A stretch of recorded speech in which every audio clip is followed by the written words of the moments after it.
출애굽기 25장으로부터 30장까지 해서 하나님은 성막과 관련한 규례를 모세에게 전해 주셨습니다. 그리고 오늘 우리가 읽은 31장에서 하나님은 최종적으로 성막을 건설한 일꾼들을 지명해서 부르셔서 모세에게 말씀하신 대로 성막을 만들게 하셨습니다. 이때 하나님께서 부르신 사람은 대표적으로 두 사람 있었습니다. 한 사람은 유다 지파 사람이었던 부살렐이었고, 또 다른 사람은 단 지파 사람이었던 오홀리압이었습니다. 내가 유다 지파 훌의 손자요 우리의 아들인 부살렐을 지명하여 부르고 하나님의 영을 그에게 충만하게 하여 지혜와 총명과 지식과 여러 가지 재주로 정교한 일을 연구하여 금과 은과 노수로 만들게 하며, 하나님께서 부살렐을 부를 때 하나님의 영을 그에게 충만하게 하여 지혜와 총명과 지식과 여러 가지 재주를 주시고 그로 하여금 정교한 일을 연구하게 하셨다라는 말씀입니다. 이것은 오홀리압도 마찬가지였습니다. 하나님께서 부살렐에게 주신 재능은 오늘로 말하면 금속공예입니다.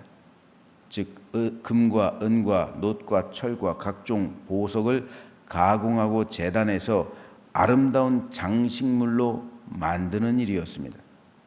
또 오홀리압에게 주신 재능은 각종 옷감으로 휘장을 비롯해서 성막 덮개를 직조하고 나아가 제사장의 의복을 만드는 것이었습니다. 이들 외에도 하나님께서는 많은 사람에게 재능을 주셔서 어떤 이에게는 향품과 향기를 만드는 일을 하게 했고, 또 어떤 이에게는 관유를 만드는 일을 하게 했습니다. 그래서 오늘 보면 7절에서 11절까지 해서 그들이 만든 성물들을 이렇게 기록하고 있습니다. 곧 회막과 증거궤와 그 위에 속죄소와 회막의 모든 기구와 상과 그 기구와 순금 등잔대와 그 모든 기구와 분향단과 번제단과 그 모든 기구와 물두멍과 그 받침과 제사직을 행할 때 입는 정교하게 짠 의복 곧 제사장 아론의 성의와 그의 아들들의 옷과 관유와 성소의 향기로운 향이라. 물은 내가 네게 명령한 대로 그들이 만들지니라. 이 말씀을 통해 우리는 두 가지 중요한 점을 깨달을 수가 있습니다.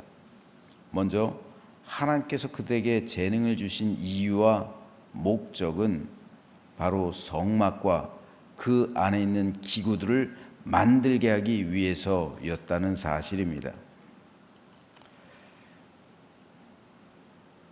하나님께서 우리에게 재능을 주신 이유,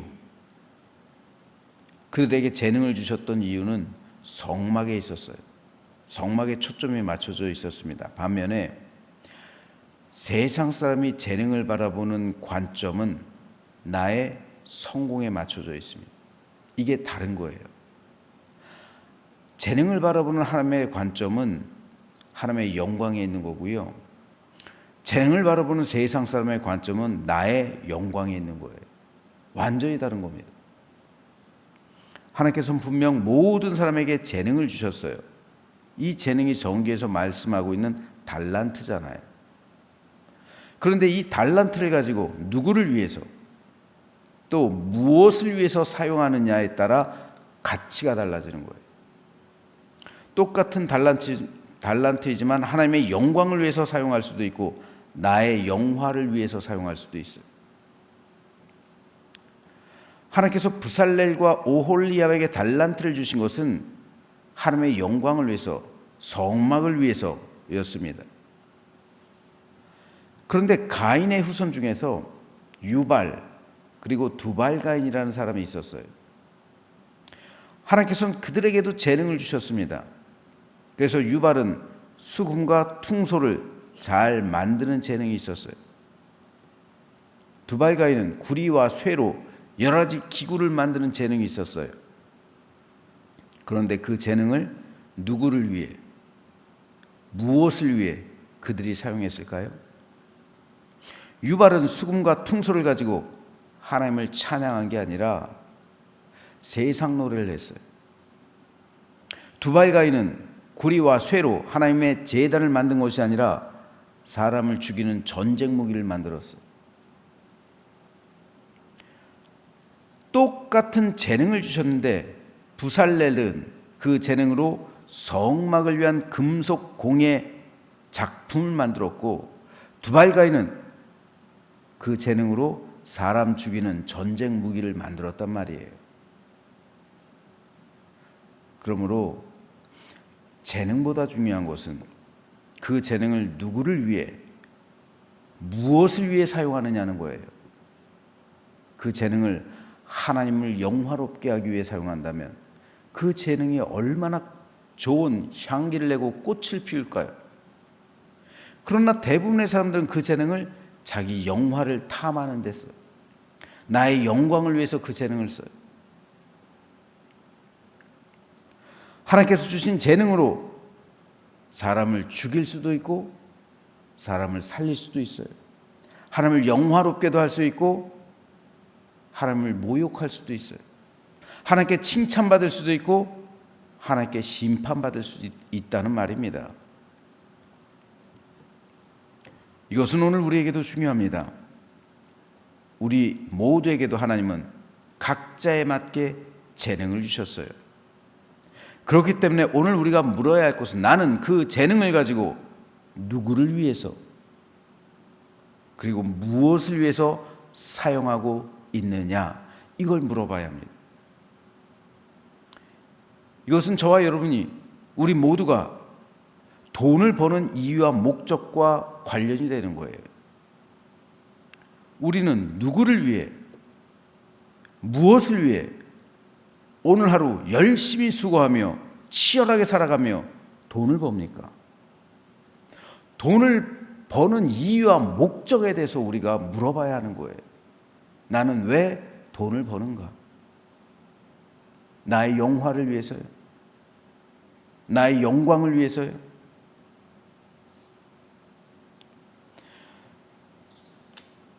하나님은 하나님의 영광을 위해, 하나님 나라를 위해,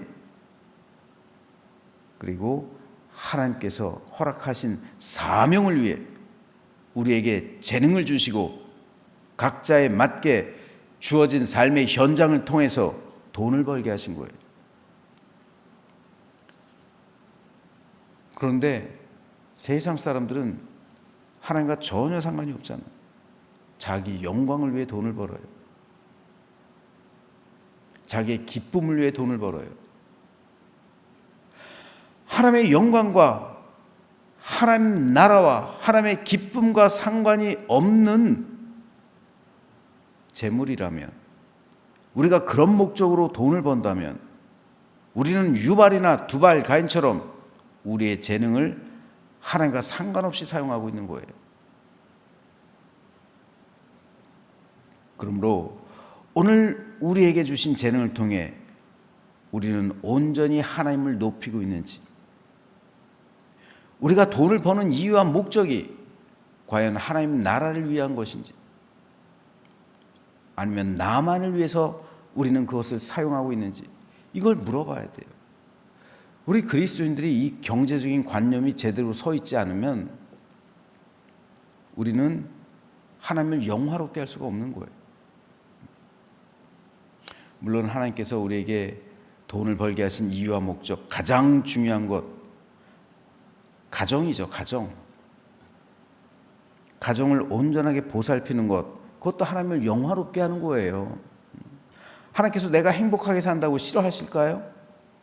그걸 왜 싫어하세요? 하나님께서 자녀가 행복하게 사는 걸 싫어하지 않으세요. 하나님께서 그러라고 돈을 벌라고 하시는 거잖아요. 그 돈을 벌어서 우리 가정을 잘 건사하고 내 삶이 행복해지는 것, 그거 하나님의 영광이 되는 거예요. 그런데 거기서 그치면 안 된다는 거예요. 하나님께 영광이 되지만 우리는 하나님께 영광이 되는 것, 그거를 생각을 하고 또 생각을 해야 되는 거예요. 과연 그런데 나만을 위해서 사용하도록 하나님께서 그렇게 벌라고 하셨을까? 그렇진 않다는 거예요. 다음으로 우리가 살펴볼 것은 부살렐처럼 금속을 만드는 일이나 오홀리압처럼 직무를 직주하는 일들은 거친 일에 속했다는 사실을 기억해야 돼요. 일에는 귀천이 없다는 말이 있죠. 하지만 사실상 우리 통념에는 일에는 귀천이 있어요. 요즘도 3D 업종, 우리나라 사람들 거의 없어요. 다 외노자들이 그것을 감당하고 대체하고 있어요. 우리나라 사람들이 일이 없어서 실업자가 되는 게 아니에요. 우리나라 일이 넘치는데 고급 직종, 편하게 돈 버는 데만 몰리기 때문에 실업자가 느는 거예요. 진짜 절박하고 진짜로 일을 하기 원한다면 나가보세요. 왜 일이 없어요? 일거리는 널려 있는데 힘든 일 하기 싫고 거친 일 하기 싫고, 그러니까 고급 직종에서 그냥 편안하게 많이 버는 것을 선호하기 때문에 실업자가 느는 겁니다. 그런데 만일 부살렐이나 오홀리압이 금속을 만들고 직무를 직주하는 것을 천하다 여기고 하나님께 하나님, 나도 아론처럼 그리고 그의 아들들처럼 제사장 되게 해달라고 요청했다면 성막이 만들어졌을까요? 제사장이 하는 일과 오홀리압이 하는 일은 달라요. 레위인이 하는 일과 부살렐이 하는 일은 다릅니다. 사람의 눈으로 볼 땐 제사장과 금속 공예자, 신분이 달라요. 직업도 다릅니다. 하지만 하나님의 관점에서 볼 땐 제사장이나 금속 공예자나 모두 동일한 하나님의 종이요 일꾼들이에요. 문제는 얼마나 하나님 앞에서 신실하고 거룩하고 성실한가에 있지 직업에 있는 것이 아니란 말입니다. 직분에 있는 것이 아니란 말이에요. 제사장이라 할지라도 하나님께 심판받을 수가 있는 거고요. 금속 공예자라 할지라도 하나님께 존귀 여김 받을 수가 있는 거예요. 중요한 것은 직업과 신분이 아니라 누구의 일을 하느냐는 거예요. 누구의 일을. 내가 허드렛 일을 해도 하나님의 일을 한다면 그건 성직이 되는 거예요. 성직이 뭡니까? 거룩한 직분이잖아요. 내가 하는 일이 어떻게 거룩한 직분이 될 수가 있을까요? 여러분, 하나님을 위해서 하면 그 일이 성직이 되는 거예요. 반면에 제사장이라 할지라도 홈리와 비느하스처럼 타락하면 하나님께 심판받는 거예요.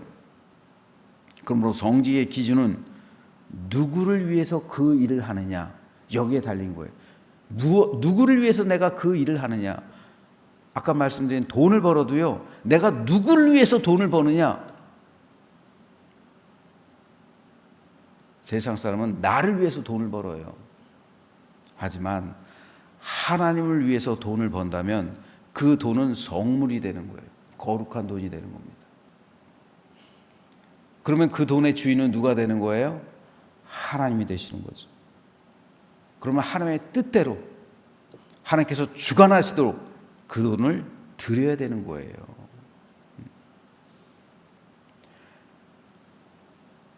그 표시가 11조인 거예요. 11조는 10분의 1은 하나님 거고 나머지 10분의 9는 내 거예요. 이런 의미가 이런 개념이 아니에요. 이 모든 것은 다 아버지의 것입니다라는 의미예요. 그 증거로서 드리는 게 11조예요. 나머지 10분의 9는 다 내 겁니다. 그런 의미가 아닙니다. 다 하나님의 것입니다. 그렇기 때문에 이 재물은 성물이 되는 거예요. 내가 누구를 위해서 돈을 벌었습니까? 하나님을 위해서 벌었습니다. 이 모든 것은 하나님께 드려지는 성물입니다. 성물이에요. 그리고 내가 그 돈을 벌기 위해서 한 일은 성직이 되는 거예요. 그렇기 때문에 이게 그리스도인이 가져야 할 경제 마인드예요. 그래서 우리는 돈을 버는 거예요. 저 자신 그렇게 생각하고 있고 그렇게 생활하려고 노력하고 있어요. 내가 목회를 통해서 하나님께서 재물을 주셨는데 이 모든 것 다 내 것이 아닙니다. 하나님 것입니다. 언제든 하나님께서 필요하시다 하면 다 드릴 수 있는 준비를 하고 있어야 돼요. 성물이에요, 성물. 그렇기 때문에 목회가 성직인 거예요. 반면에 그걸 통해서 목회자가 그걸 움켜쥐고 내 것으로 하고 있고 인색하게 베풀지 않으면 목회직은 성직이 아니에요. 그것은 세상 사람하고 똑같이 직업에 불과한 거예요. 반면에 내가 거친 일을 하고 있다 할지라도 세상 사람이 바라보기에 허드렛 일을 하고 있다 할지라도 하나님의 영광을 위해서 그리고 하나님 나라를 위해서 내가 그 일을 감당하게 된다면 그것은 성직이 되는 것이고요. 그렇게 번 돈은 성물이 되는 거예요. 그러므로 저는 저와 여러분 모두가 하나님 앞에서 성직의 삶을 살아가게 되기를 주님의 이름으로 축복합니다.